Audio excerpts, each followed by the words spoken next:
Hey, hello again. Welcome back to There's a Boy in the Girl's Bathroom. We're going to continue now with chapter 38. Chapter 38, I'm going to show you it looks like this.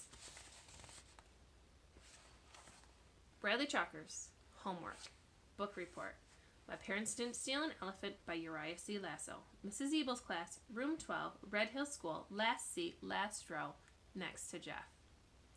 My Parents Didn't Steal an Elephant by Uriah C. Lasso by Bradley Chalkers. My Parents Didn't Steal an Elephant was a very funny and crazy book by Uriah C. Lasso, a funny author to write such a book. It is a story told by a kid. The kid's parents are in jail because they stole an elephant, except they're innocent. Hey, I just realized something. You know what? You never know the kid's name. I just realized that. And you know what else too? You don't know if the kid is a boy or a girl. I just realized that right now as I was writing this book report because I didn't know whether to write he or she. I told you it was crazy. The kid lives with his aunt and uncle. They're crazy too. They put wallpaper up in the garage for no reason. I told you they were crazy. Ace is crazy too. He's the lawyer for the kid's parents. He makes the kid practice crying for an hour every day so the kid will be able to cry good in court. Only when the kid finally gets to court, the kid doesn't cry. The kid laughs. Then everybody else laughs too. Then the kid's parents get to go home because they're innocent. Except, do you want to know something? I'm not so sure. I mean, if they really were innocent, then who ate all those peanuts? I told you it was crazy. The end. Absolutely wonderful, said Carla. Is it good? Asked Bradley. You captured the very essence of the book. He smiled, even though he didn't know what essence meant. They were sitting around the round table. It was Thursday before school. Carla had to turn in his book report to Mrs. Ebel. Bradley had to turn in his book report to Mrs. Ebel, but he wanted Carla to see it first. Just in case he ripped it up. Carla was wearing a fluffy pink sweater. I always wondered what happened to the peanuts too, she said. Me too, said Bradley. And they could have hid the elephant in the garage. That's why they put the wallpaper there, to cover up the fingerprints. Do elephants have fingerprints? Asked Carla. Maybe they have trunk prints, he laughed. Well, I have to go to Mrs. Ebel's class. Here's your book back. Thank you I didn't write on it or spill on it, food on it, or anything. I'd like for you to keep it, said Carla. It's my present to you. But I thought it was one of your favorite books. It is. That's why I wanted to give it to you. If I didn't like it, then it wouldn't be much of a present, would it? He smiled. I wish I had a present to give you, he said. You already gave me one. I did? What was it? The book report. The smile left his face. What's the matter? Well, I'm supposed to give it to Mrs. Ebel, but that's okay, you can have it. It wouldn't be much of a present if I didn't want it too. Carla laughed and shook her head. That's very sweet, Bradley, but that's not what I meant. I want you to give it to Mrs. Ebel. It just makes me very happy that you did such a wonderful job. That's the present you gave me. Really? Really, said Carla. It was the best present I ever could have gotten. He thought that was great. He was able to give it to Carla and still give it to Mrs. Ebel. What's wrong? Carla wiped her eyes. The corners of her mouth trembled. Are you crying? He asked. Bradley, I have something to tell you, she said. I hope you can listen to what I have to say without feeling scared or upset. He suddenly felt very scared and upset. Tomorrow will be my last day here at Red Hill School. Huh? That's why I'm so glad you've written such a wonderful book report. I know you can continue to do good work without me. I'm very proud of you. You're leaving? She nodded. I've been transferred. I'll be teaching kindergarten at Willow Bend School. But I want to thank you, Bradley. You've made my short time here very special. I'm so glad we got to know each other. You're leaving? We can still see each other, she said. Saturday, He shook his head. No, you can't go. It's not fair. I have to. He couldn't believe it. What if I don't do my homework? Then you'll have to stay and make me want to do it again. She smiled warmly at him. Her blue eyes glistened. You're on your own now, Bradley. I know you'll do wonderfully. No, it's not fair. He stood up. You tricked me. Carla stood too. She walked around the table toward him.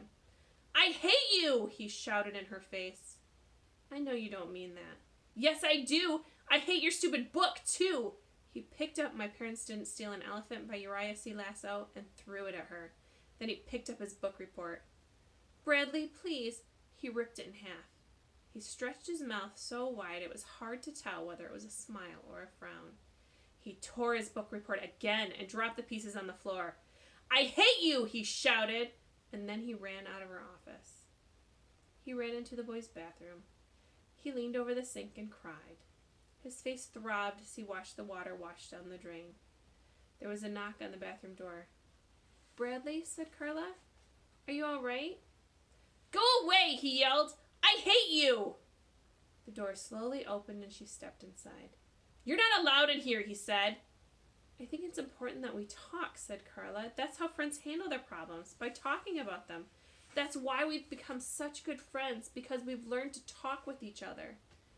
"I'm not your friend. Why would I want to be friends with you? I hate you." "I like you, Bradley. I can like you, can't I? You don't have to like me." "I'm not going to Colleen's birthday party," he said, "and I don't like Jeff either, and I'm never going to do my homework ever, and I'm going to fail all my tests." "Do you want to know what I think? I think you're worried that now that I'm leaving, everything will turn bad again. You think that Jeff won't like you anymore, and Colleen won't want you to come to her party, and Mrs. Ebel will give you bad grades no matter how hard you try. This is the boys' bathroom." "But it wasn't me who magically changed your life, Bradley," she said. "It was you. You're not Cinderella, and I'm not Prince Charming." "You're not allowed in here," he said coldly. "Saturday I'm going to need someone to help me move all my things out of the office," she said. "I would appreciate it very much if you would come and help me. Then afterwards we could have lunch together. We could go to a restaurant, just the two of us." He wanted to go to her, to hug her in her soft pink sweater, but he couldn't. He felt like his insides were being ripped apart. "It will be lots of fun," said Carla, "and it would be a great help to me. I have to use the toilet." "Maybe I'll see you on Saturday," said Carla. "I would really like that very much." She turned and walked out the door. Bradley stayed in the bathroom until the bell rang, and then he went home sick. Chapter 39. Ronnie hopped along, singing doo-dee-doo-dee-doo-dee-doo-dee-doo. All the other animals were gathered together. "What are you doing?" asked Ronnie. "We're talking," said the lion.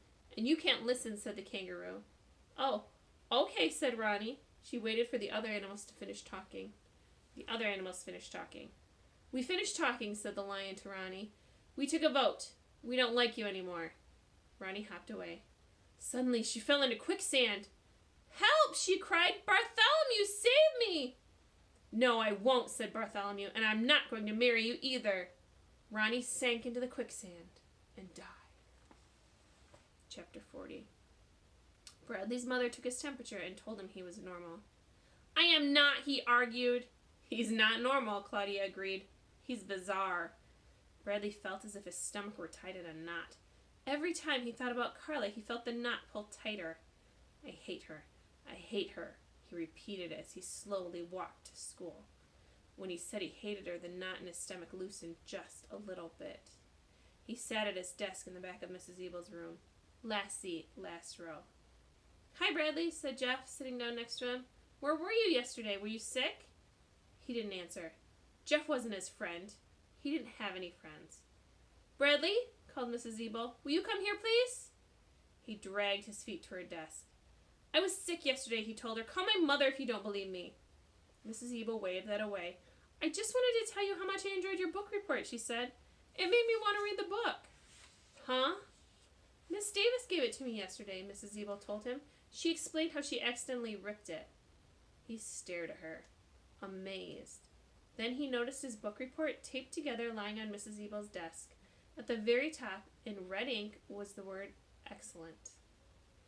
"I gave you a gold star," said Mrs. Ebel. He picked up his book report and ran back to his desk. There it was, next to the name Bradley Chalkers, a gold star. He slowly sat down as he stared at it. It seemed to shine brighter than all the other stars. The knot in his stomach jerked tight, and he had to look away. The star reminded him of Carla. "She's such a liar," he thought. "She said she accidentally tore it up when I was the one who did it. I hate her."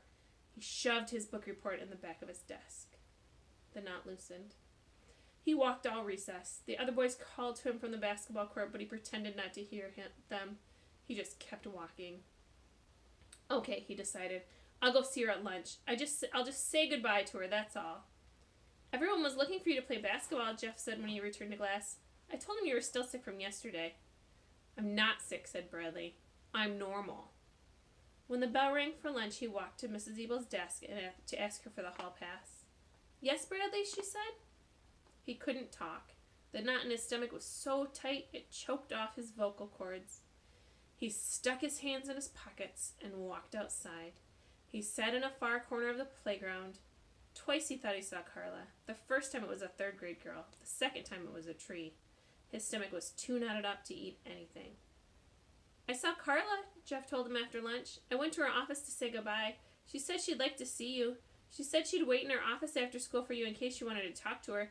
She asked me to tell you that. Bradley closed his eyes until the knot loosened.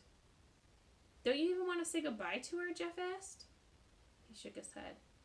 He could picture her waiting in her office for him. He'd walk in and she'd say, Hello, Bradley. It's a pleasure to see you today. I appreciate your coming to see me. She might even kiss his cheek again. When the final bell rang, he walked directly home. The knot inside him tightened with every step he took. I hate her. I hate her. I hate her. On that sad note, we'll end this time. Stay tuned for the next one.